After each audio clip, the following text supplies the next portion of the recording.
Welcome to this very special edition of the KJ Masterclass Live, the show which ensures that you profit from your time spent here with experts, either through their industry insights and information or simply learning from them. And today we have Saurabh Singh, President of ICICI Foundation, and we will take some good lessons in good CSR from him. Welcome to the show, sir. Thank you.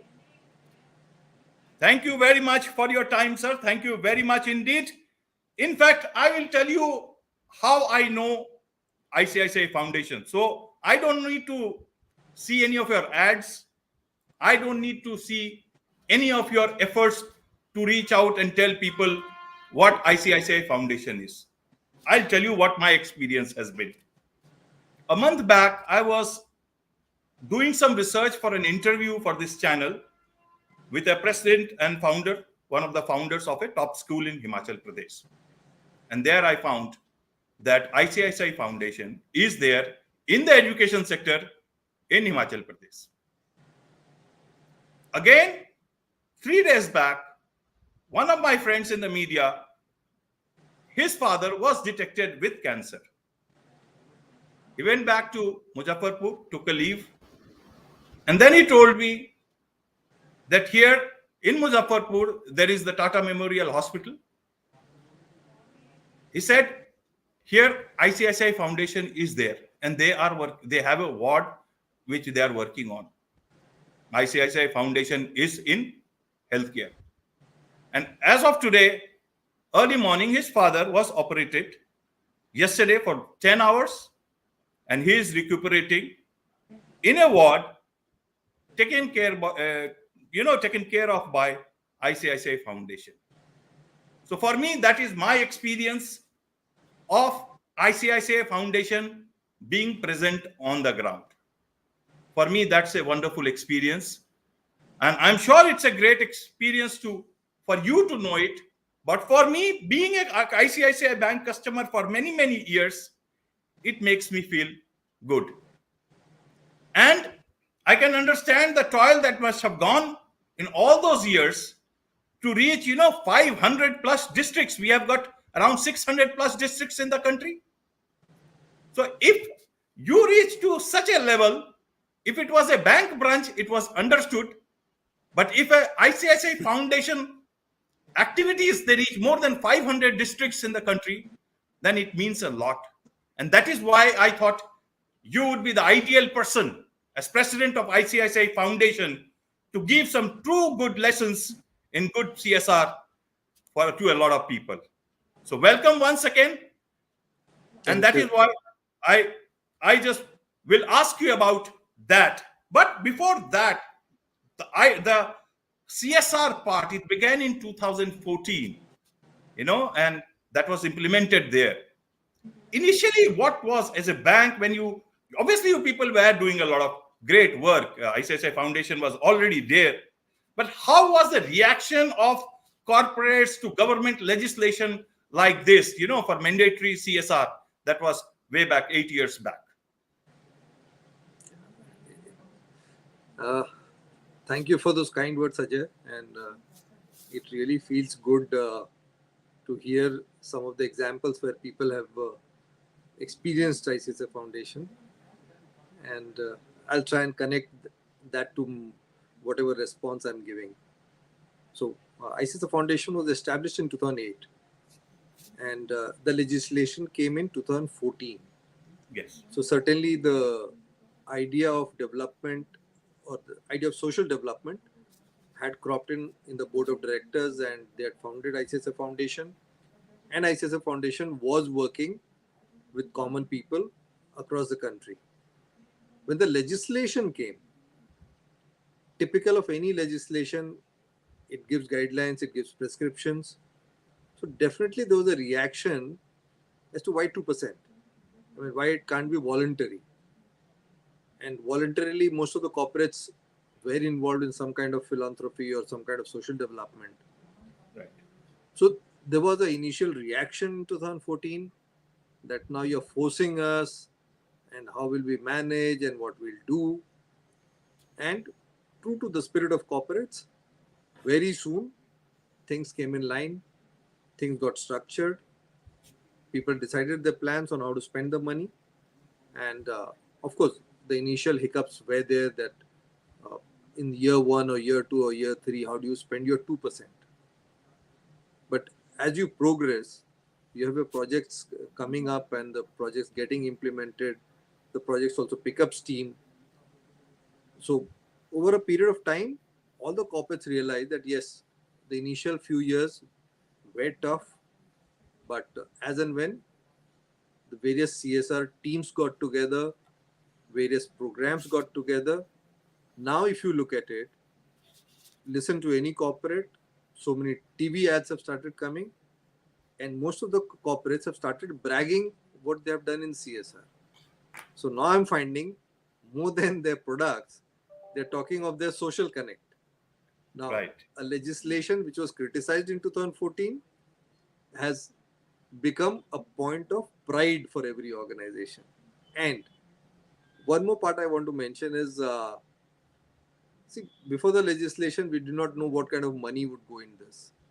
But today we are clearly talking of almost about 35,000 crores being spent on CSR. Most organizations have reached their 2%. Some organizations are yet to reach their 2%. But 35,000 crores of CSR money getting to social development will bring about a change in the country which the country has not seen or observed earlier. So there's going to be a big, remarkable change which we can see in the next few years. Right, right. But tell us, there have been, different views from the corporate itself that, there is constant change in the CSR guidelines. Now, how do you see from where you are sitting at the moment? And obviously, in the last several years, there have been issues. Some would call it contentious, some would call it, and in a different way they would like to have a look at it. So what is your view on the so-called changing CSR guidelines from the government side? From time to time, there have been changes, and let's accept that every time there's a change, there's some amount of skepticism which crops up as to why this change and why our compliance is going up, why guidelines are becoming stringent. But the way I see it, that initially the government just said 2% and gave a lot of freedom to the corporates. I think there were responsible corporates and there were irresponsible corporates. Both were happening, and there were certainly uh, some kind of investments which had happened which were not true CSR, and rightfully some amount of guidelines have to evolve. So if you ask my opinion, it's an evolution process. At ICICI Foundation, we are not impacted by these guidelines, so we are not worried. But yes, if some foundations had alternate ideas, alternate thoughts, and because of the guidelines, they are now had to change their strategy or change their path, definitely they would think. But see, guidelines are required because this 2% money has to go for social welfare. All of us know that when economic development happens, the gap between the rich and the poor increases. And if this fund is used for the social and economic development of the people who have been left behind, it'll do a lot of good for the country. And that's how I look at it. Some amount of guidelines is just putting, is I would say, channelizing things in the right place. Okay, but is there anything that you uh, consider should be looked at by the government which will make your, not just your life, but corporates life, other companies life better in terms of function, doing this particular work? Uh, my experience that this area is in a nascent stage. The CSR policies, the CSR strategies, both from the government side and the private sector side, or even the public sector, it's all in a nascent stage. You don't have CSR professionals. You have Okay. people who are doing some other work, have volunteered to work on CSR, or have been moved by the organizations to work on CSR. So unlike a finance professional or a marketing professional or HR professional, we have a shortage of CSR professionals. Rather, as a country, we never produce CSR professionals. So it will take some time to mature. And the path to maturity always has hiccups. So I think let's take it in the stride. It's a wonderful thing to have happened. 2% of profit does not harm any corporate, but it does make a lot of difference to the society where it gets invested. Right, right. As you said earlier, a lot of people were doing, even corporates were doing a lot of philanthropy activities. And initially, some people thought, why to make it mandatory? Why is the government insisting on that?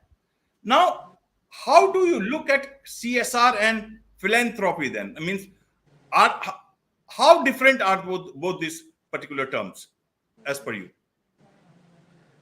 See, I have my personal views on this, and I don't expect everyone to subscribe to my views.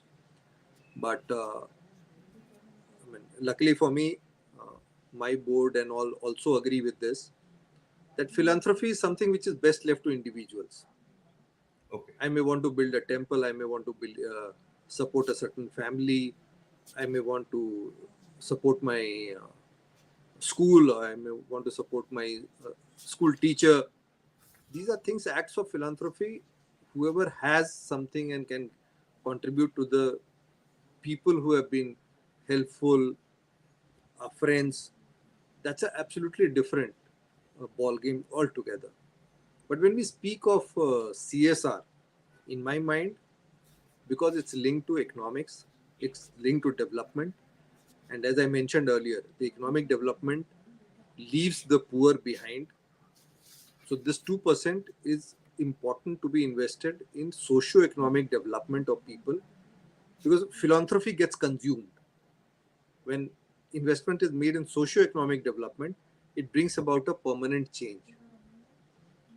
Now, whatever I'm saying may not be 100% true, but even if it's 70% true, that whatever CSR 2% is getting invested in socio-economic development, it will make a lot of difference to the society in times to come.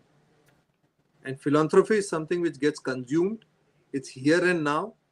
And after that, again, the individual or that group is again ready for the next tranche of philanthropy. So Okay. my recommendation always that CSR should be well spent in terms of socio-economic development. Once in a while, there could be disasters which are natural and which will happen. And I think some amount of partial investment of CSR funds in disaster relief is also important. But beyond that, it should primarily focus on socio-economic development. But that's purely my view, and that's the view my organization also holds. Perfectly all right, and I think I too would like to agree with that, because when you do things in a very organized manner, obviously the contribution, the output is totally much more strong and better. Philanthropy is much more of an individual sort of a stuff which people had been doing. Now also people do it. They call themselves philanthropist or philanthropy, but that's something to about wider discussion that we can have. Now coming back to ICICI Foundation itself, sir, how does it work? As I said earlier, 500 plus districts out of 600 plus districts overall in the country. It's like running a big organization in its own way and impacting people's life with so many areas that you are covering. I was just looking at your, the way you people are working, in different areas on even on the other section also. You had health camps, wildlife conflict, watershed management, dialysis machines, digital literacy, nutrition for children ailing from cancer, preserving heritage music. This is apart from the big areas that you will mention. So how do you work all this and put this together, and how does your system work? I'm asking it so that others can also learn. It's like a template that you would share with us, so that and I'm asking it for the sake of everybody. because CSR is growing bigger day by day. See, this is a very interesting question, and it comes up repeatedly in the life of people who work with ICICI. The first thing I would like to say is I would like to give credit for this to the DNA of ICICI, our predecessors. So, I mean, currently I'm the fourth president of ICICI Foundation. There have been three others who have held this position before me. And we get guided by the board of the organization. And this is my 22nd year of working with the group. What one has learned in this group is whatever you do it at a size, make it big, have impact, have larger impact as much as possible, and think of the society, think of the country. So, I mean, right from day one when we have been working, whether we work for business or for product or for services, we always think in the same lines that yes, we are here for the good of India, the larger society at large. So every time we sit on the drawing board making any plan, all our plans are, there could be a small pilot, but then we think of how it can be expanded. So if we are working on ecology projects in and around the forest, so typically a forest dweller or people residing next to the forest, I mean, unfortunately, there are enough policies and funds for protection of the forest, protection of wildlife, but there's not much funds available for protection of the people who are living in the forest or on the periphery of the forest. And typically, the forests are areas which are most backward. Right. So if one has to service the backward people who have been cut off from the development, these are the people who are staying inside the forest or next to the forest. So where you can never go wrong on identifying this set of beneficiaries.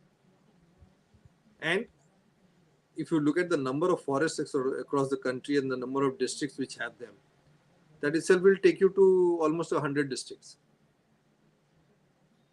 So I'm just saying one theme that socio-economic development of people, forest dwellers or people residing in the vicinity of the forest, if you work with them, you're working in more than 100 districts.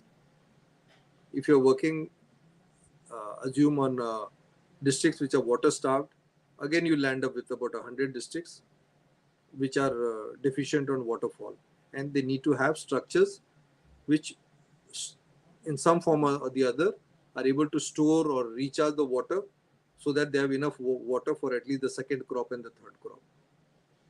So if you really work on themes, any theme you pick up, I mean, if you're talking of fish, the shortage of fish across the country, I mean, instead of mentioning fish, I would say if you talk of protein, okay, protein as a theme, the prices of protein keeps going up consistently, whether it's the vegetarian's protein or the animal protein. And look at the consumption basket of the animal protein. The consumption has been increasing as the population is growing, and there is a consistent demand and shortage of protein across the country. Whether you're talking of goats, you're talking of fish, you're talking of pigs. And if you look on the other side, we have seen how prices of pulses have gone up, how price of paneer is high. So every kind of protein in India, we need to improve the production. And if you start working on them as a theme, again, you'll cross more than 100 districts. So even if you pick up 5 or 6 themes to work on, you'll land up working with 500 districts. Right, but that's the way, you are putting it humbly. Now, why do you land up in so many districts is because you have good intentions to land up in many places. You can afford not to do it also, and as you said that there is a lot of understanding. It's the or a DNA of the group, the organization. Now that is what helps you. Now, as a CSR person or as the president of such a huge responsibility, what is your advice to people where it is good CSR is not perhaps in their DNA. How do they do good work when they have the responsibility to do work, but then there are others within the organization. I hope you get it what I mean. So that is the training actually needed. How to do the good work and also keep people who are employing them happy. See, my comment, I can only comment about the organization I work. We get tremendous support from our board, tremendous amount of freedom. We design our strategies and we present our strategies, and most often the strategies are blessed, and it's the blessing of our seniors, which is the board of directors, and their agenda, that we are able to do things at a large scale. I'll, I mean, when I talk of CSR and organizations, I think the starting point is excellent everywhere. So everyone's intention is very good. So I would Yes. not doubt the intention of any organization when it comes to CSR.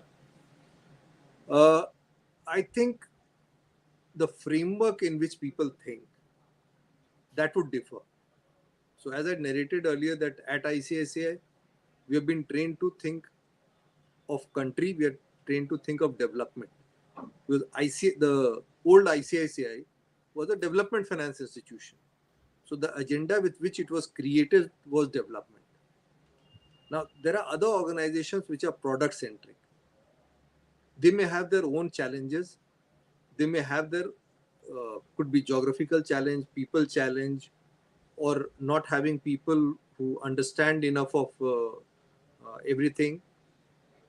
So there are challenges. So let's say when we work for a bank, we are giving a home loan, we are giving an auto loan, we are giving a corporate loan, we are giving a farmer loan. So there are various kinds of activities which are happening. So as a large bank in the country, our exposure to the society is very large. Now, same Yes. thing when if you take it to a product company, they probably will have a 2 or 3 manufacturing centers and probably presence in another about 40 or 50 towns or cities for distribution of the product. Beyond that, it would get outsourced to third party. Now, so the area of impact itself is limited. So when you talk ICICI, we are present in most of the districts. So we have a branch somewhere or the other in every district. But that itself makes our reach very different from other organizations.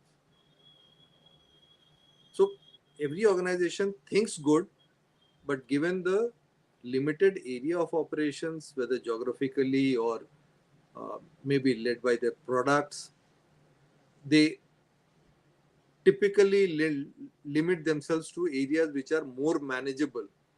Because at the end of the day, we are also supposed to do impact studies and report. So whatever is manageable for an organization, they are doing it. And as I had mentioned earlier, that we are in a stage of evolution. A lot of organizations are evolving every day. We are seeing new and new innovations coming from multiple organizations every day.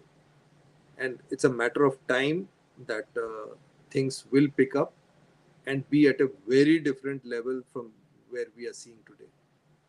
Right, sir. I will come to the CSR professionals part, but I would like to understand, yeah, in spite of all the things going great for you and your organization in terms of what are, there must be still challenges that you face. Now, I will come to your answer. But if I look at from my point of view, so much a big many projects are going on at the same time. The biggest challenge could be of motivating all the people within the system who are working on different projects, because as you said, not everybody is a trained CSR professional. Somebody must be from a different line. A lot of them must be there willing with willingness. A few may not be there. How do you keep the flock together and motivated towards the cause? Obviously, just being employed may not be the only reason. So there is a larger goal behind it. How do you do that as an organization and as the president of ICICI Foundation? That again, I'll take it back to the DNA of ICICI. At ICICI, we always believe that people and their passion is what drives the business. Can be learned, product can be learned. So there are things which can be learned. Someone will learn fast, someone will maybe a slightly slow learner. But things which can be learned should not be the differentiator. The Okay. differentiator is the individual and the passion the individual carries. I mean, if you take my example, I was an HR professional 2012. I moved out. Now I'm handling banking, and along with banking, I'm also handling the foundation. So, as an organization has supported me. Organization has permitted me to move across, and with the same belief, we built our team where people are extremely passionate about the cause. And once people are passionate about the cause, then how do we train them? So, as I was mentioning earlier, that we work on themes, and when you put themes in place, it's very easy to explain to people that what does the theme means to the economy of the country. Now, take any example of protein as a theme. The prices of protein has been hardening up, and that's an advantage to the protein growers. But Right. in reality, the growers have not benefited, someone else has benefited. So what does it take for a goat farmer or a pulse producer or a paneer producer or a mushroom producer to produce and sell their produce in the market, and how can we help them get a better price for their production? Now, that's how we think. Now, should you be an agriculture graduate or should you be a food processing graduate to understand all this? If you are, you're lucky. But if you're not, then what do you do? So the mantra is collaboration. Okay. We carry passion. We as individuals are willing to work. And the knowledge gap, we go and seek out from the various agriculture universities, the veterinary universities, the Krishan Vigyan Kendras, and we partner with them. And along with the partnership, we try and make a success story which that locality or that geography has not seen in the past. So what we have seen,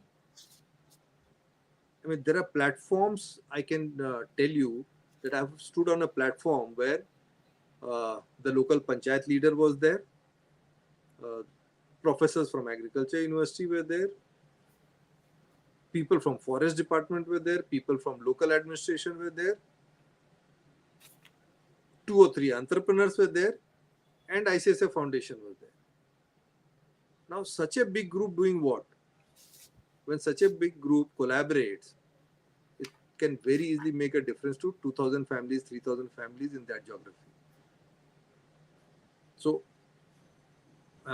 our mantra of success is uh, have people with passion and collaborate. Collaborate internally, collaborate externally, because there's no competition in this space. When you're talking CSR, Yeah. Yeah. you're looking at social good, and collaboration is the best way of reaching out to social good. And if you, the day you start competing, you'll destroy the whole structure. So That's passion well. and collaboration are two things which differentiates us. That's well put, sir. Very well put. So people who do not have that much of a scale as you people have take CSR as like even for smaller companies, but who are meeting this criteria for CSR obligations. Should they take it as an obligation, or should they take it as something that they should do with passion?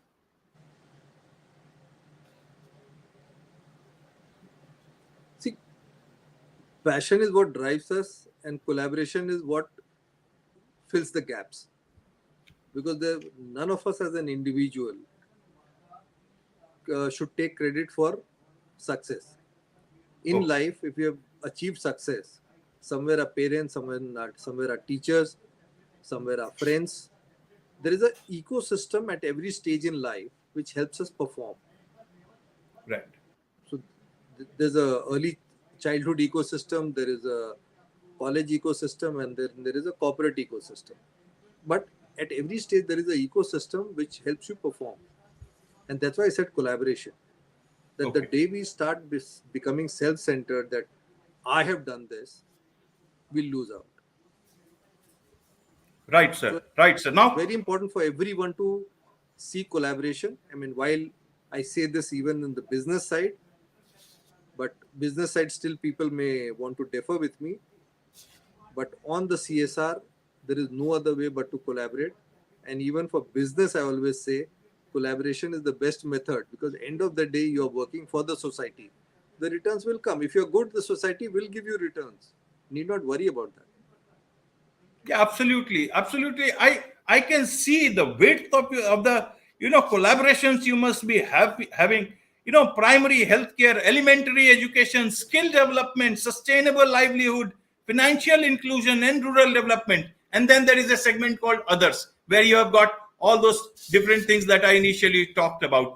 So, doing all these things, sir, uh, all the good things happening. What are the challenges that you people face actually on the ground? See, there are multiple challenges. First thing which we have been discussing is people competency. So when you hire people, you don't get people who are ready for the job. They may have worked with a particular NGO, they may have worked for another CSR, but then uh, our projects would be different.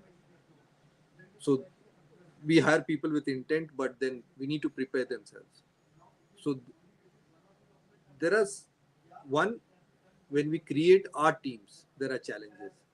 Then when we go and do projects, the first thing I would like to mention is no two villages same. No two village, even if they're at a distance of 5 kilometers from each other, most of the villages are very different in their internal structures, the way they are governed, the way they produce, the way they sell. So there are a lot of internal dynamics in every village that one has to go. So it's very important for our team to have the ability to connect with the village, to understand, to build confidence that we have come here for their good. And in most cases, the first question is, I mean, you're not from government. And in some cases, they would not even have heard of the organization I come from. Rural India was not into banking till recently. So there is a suspicion. I mean, are you there to take away their land or to take away their wealth? I mean, what is your interest? Why would a person come with a selfless interest to a village? Right. So the villagers don't accept. Then you're talking of bringing about a change. Now, if I have to take example of agriculture, the oldest profession, who is training people to become farmers? Nobody gets trained to become a farmer. So there are practices they've learned from their forefathers or from their neighbors. That's what they're practicing. And then you're saying, no, your forefather was not competent enough, or your forefather was wrong. I'll teach you a better method.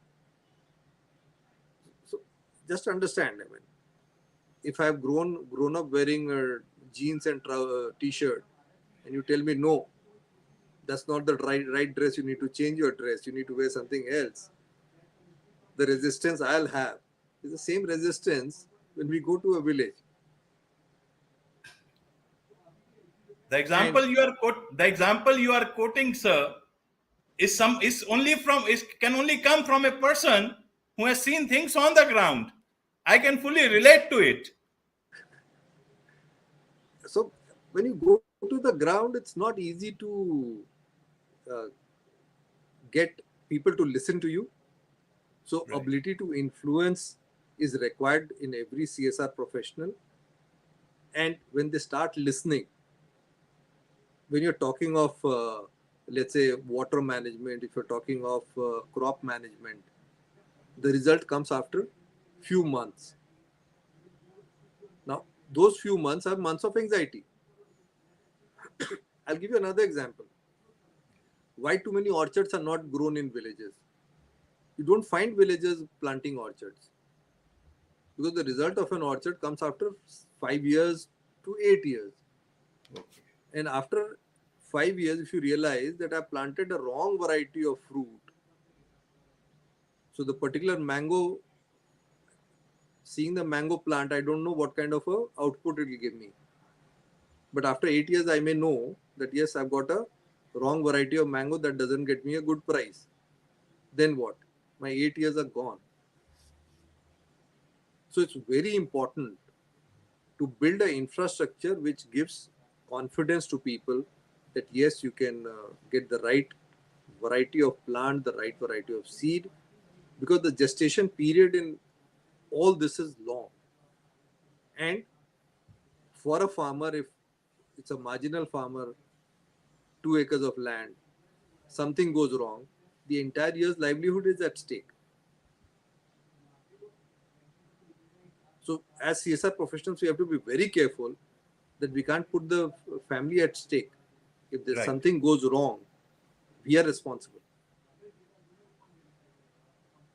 So, Right. while we want to develop them, the process of development should not be painful. That's So, it's a very touch and go. You have to work shoulder to shoulder, and you have to do pilots. People have to learn from the pilots. There'll be some errors that will happen. The errors have to be corrected there and then. And again, as I said, we have to collaborate with those farmers, and the collaboration is which brings about success in the life that changes the life of the farmer. We are not the change agents. It's a collaboration between them and us which brings about the change. That's again well put, sir. But obviously, you may not take the credit directly, but I can see it. You certainly need catalyst for change, and the catalyst has to be a good catalyst, and not something which spoils the broth. And nowadays you don't need many cooks to spoil the broth. Even one untrained cook is enough to not make anything. So coming to the CSR professionals, sir, because they are the ones who hold such a big responsibility of changing a lot on the ground and changing the future of India to a great extent through their hard work, and because it's such an important work that they are doing. In terms of CSR professionals, when we talk about, you said there is a huge shortage at the moment. So does that mean that CSR, as you said, CSR is going to be a big thing in the coming times? So two points here. Is CSR if a big uh, option for people who can actually want some sort of a self actualization in their lives, as well as you know uh, do good in terms of career also? And how do you fill this gap of untrained CSR professionals or less trained CSR professionals? How do you see the way about what is the future for a CSR professional as you see it? See, as a career, I would say this is an upcoming career, and a lot of new jobs will get created in this space of CSR. Now, what kind of a talent is required? See, one side is the social side. That do you understand the society? But that's not enough. Understanding the society is not enough because there are interventions which have to be made. And in Right. most cases, the interventions that are required would be technical. So if you're talking of healthcare, you need healthcare experts. If you're talking of education, you need people who understand education, who understand the learning outcomes. If you're talking the space of agriculture, you need people who understand the entire agriculture from seed to harvest to post harvest sorting, grading, storage, and how do you connect market linkages. If you're talking of cattle and goat, you need people who understand veterinary. So, as I was saying earlier, this is not a space for one field or one specialization. It's not social work. We need a lot of technical skills because low cost technology is what is required by rural India. Okay.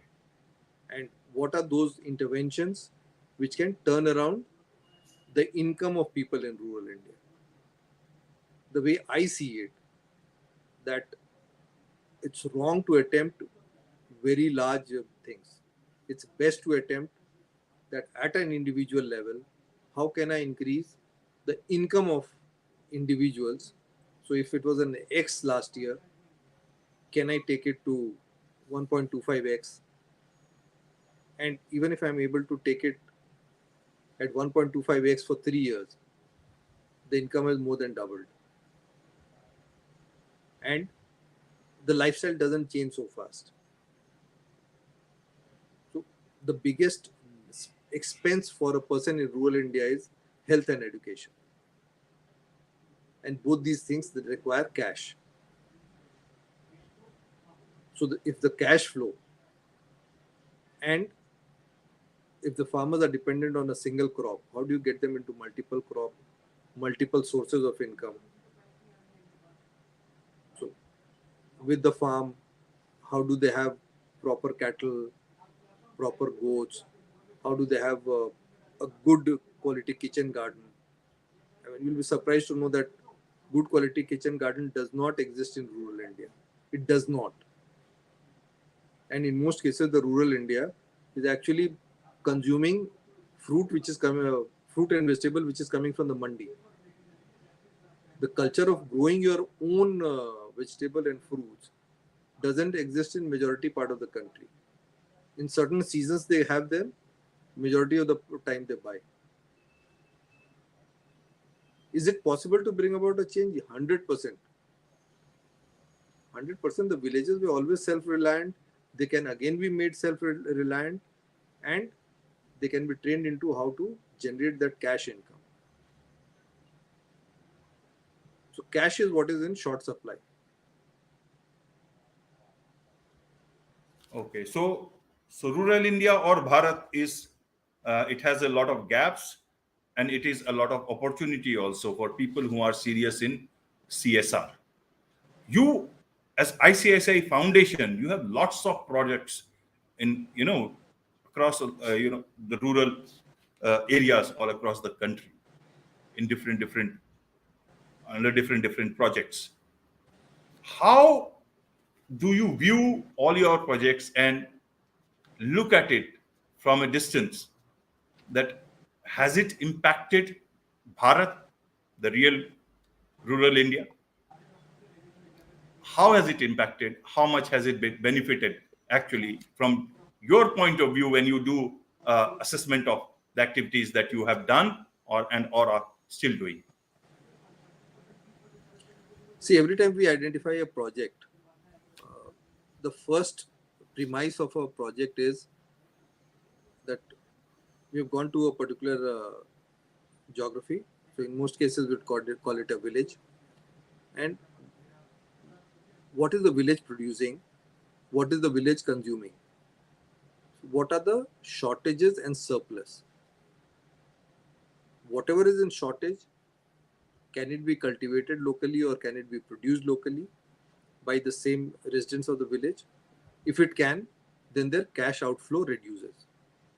Second part, what is the surplus which they're selling in the market to generate cash? What is the price they're getting? That surplus, can it be processed better? So, in one big example I'll give you, uh, pick up a packet of rice from a mall and pick up a packet of rice in a village. The two are totally different produce. The looks are very different. One looks nice, shiny, same size. The other will have all sizes, could be slightly muddy too. So the producers never care for the consumers. That care comes from the middlemen. They pick up the produce from rural India, grade it, sort it, clean it, and then package it for the urban consumers. But why can't the rural India do it themselves? Okay. They'll get a better price. So I'm saying whatever surplus. I'll give you another example of fruits. the fruits we buy in the market, you see a stack of fruit, most of the fruit will be of similar size. Now, no mango tree or apple tree gives produce of the same size. So there's a process of grading sorting which happens. And in process of grading sorting, there are good 20-25% of the fruit which are of odd shapes and sizes, Right. which is not marketable as a table fruit. Now, what do you do with that? So if you have a processing center, when all this waste, so-called waste because it can't be sold at a price in market, can be pulped, processed into something else. So if you have apple, you can convert it to apple cider vinegar, or you convert mango into dried mango, or mango juice. So all these are products which comes from the waste. But if you don't have a processing center in the village, the value addition cannot happen. So I'm happy to share that as of now, in the last 2 years, we have set up 260 small scale food processing centers in rural India. And 260. yes, That's a 260. huge number. Yeah. And So that what needs a we lot of realized, money also. no, it doesn't. What we It, realized that the large scale or the medium scale food processing plants are not doing very well. But this micro units in villages can sustain because there's hardly any rental. The capital to convert it into kitchen quality comes from our foundation, and the local women are trained into the hygiene of food processing. And once they start maintaining the hygiene, one, the food is processed. The second, the quality buyers come in because they're seeing the quality of hygiene. And being a corporate, we are able to invite buyers to come and see. We can't force them to buy, but we can invite them to come and see that yes, there's a small processing center we have set up. Look at the produce, taste the produce. If you like it, then you negotiate with the producers. Then we do not have a role, but we do bring in buyers.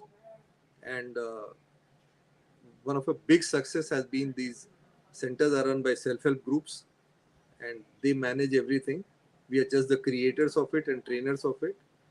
And this 260 will very soon convert into few thousand in times to come. So 3,000. few thousand, Oh, few thousand. yeah. So So that's. we are. Have you got any timeline for that?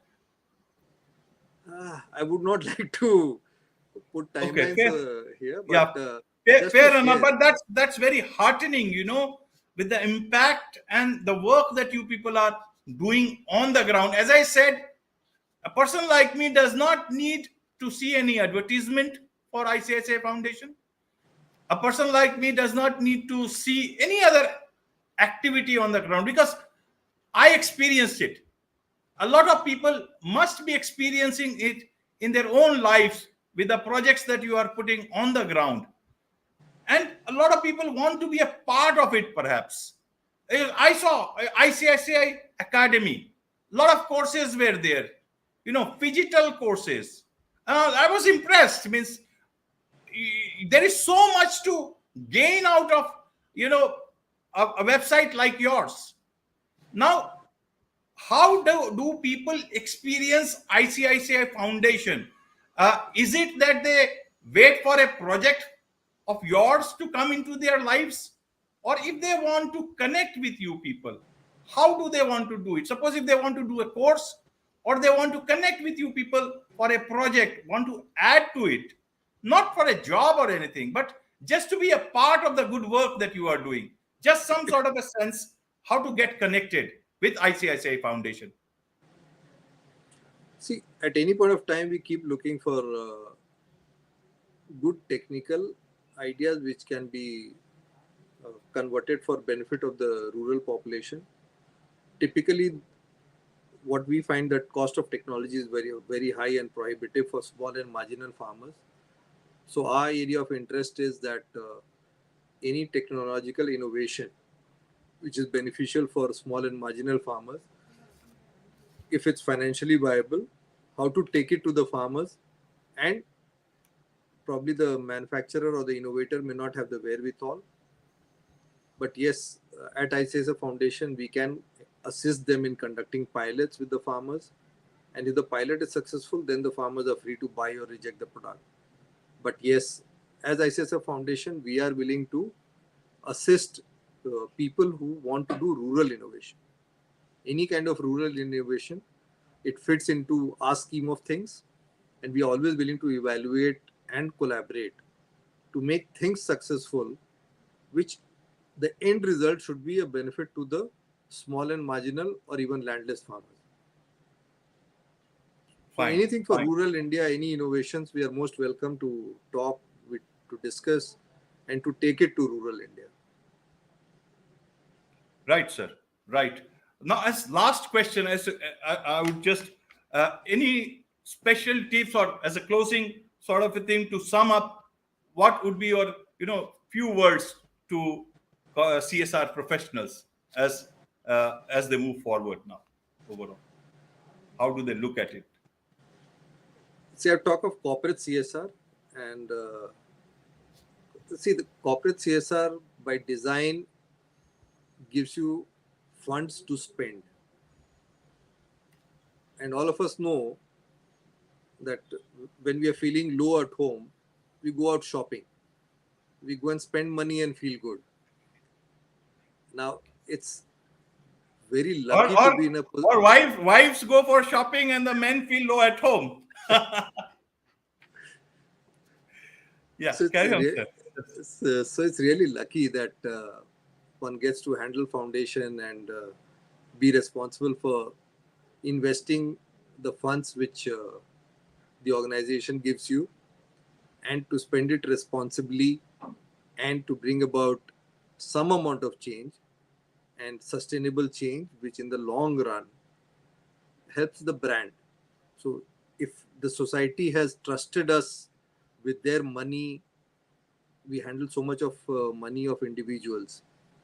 When we go back, we need to give back to the society what we have gained from the society. Right. And that's exactly what we are trying to do.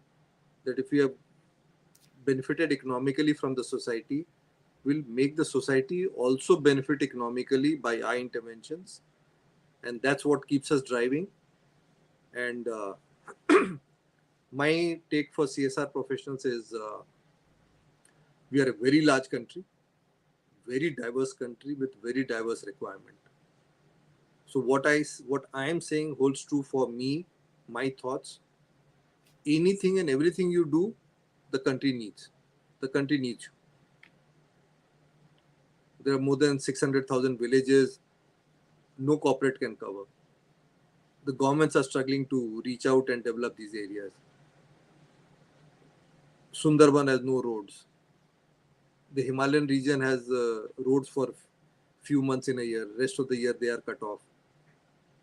Some places don't have water. Some places have excess of water. So there's a variety of need that needs attention, that needs work. And if all of us put our best together, the society will somewhere thank all of us for doing some good deed for them. So that's what I would say, that continue with the good work. The people of India needs some amount of technical intervention which will help them become get sustained livelihood. That's what I look at. Great, sir. Good. Very good. Nice to hear your thoughts. And on this note, it's a wrap on this edition of the KJ Masterclass. Thank you so much for joining us. Thank you, Ajay.